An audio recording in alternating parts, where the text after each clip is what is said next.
স্বপ্ন যেখানে ডাকে, গল্প যেখানে শুরু হয়। চলো ঘুরে আসি পৃথিবীর নতুন কোণে। আমার সাথে go for with Nezmo, explore the world. পরের দিন সকালে ঘুম থেকে উঠে দেখি জানলা দিয়ে লন্ডনের ফুটপাত দেখা যাচ্ছে।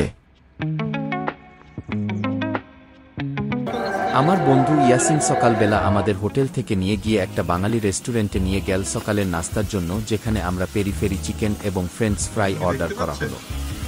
তাহসিন এবং তাহানি খুব মজা করে খাবারগুলো খেলো।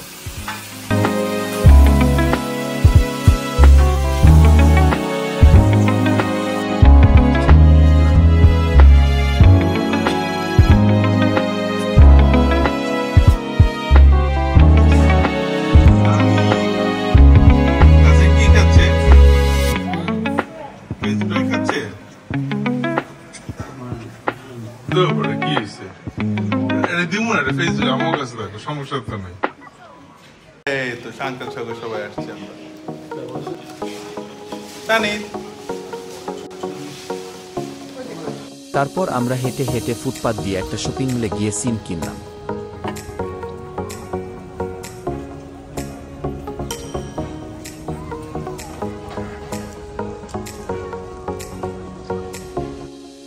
পরে আমার বন্ধু আমাকে মেট্রো রেল স্টেশন ওয়েস্টপোর্ট নামিয়ে দিল। আমরা সেখান থেকে ট্রেন চড়ে অক্সফোর্ড সার্কাস এর দিকে গেলাম।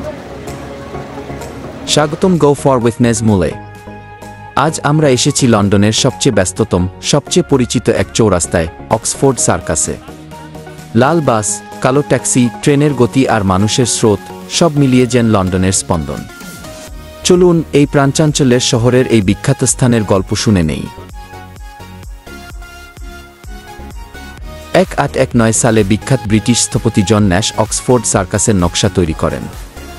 তার ডিজাইন করা এই গোলচত্বর পরে হয়ে ওঠে অক্সফোর্ড স্ট্রিট আর রিজেন্ট স্ট্রিটের সংযোগস্থল। প্রথম দিকে ছিল শুধু রাস্তাঘাটের কেন্দ্র, এখন এটি এক ঐতিহাসিক ও বাণিজ্যিক এলাকা।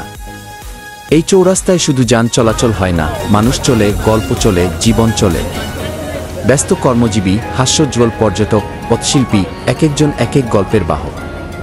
এখানে এলেই বোঝা যায় কেন একে বলা হয় লন্ডনের হৃৎপিণ্ড। অক্সফোর্ড সার্কাসের ব্যস্ত রাস্তায় হঠাৎই চোখে পড়ল এক রিকশা।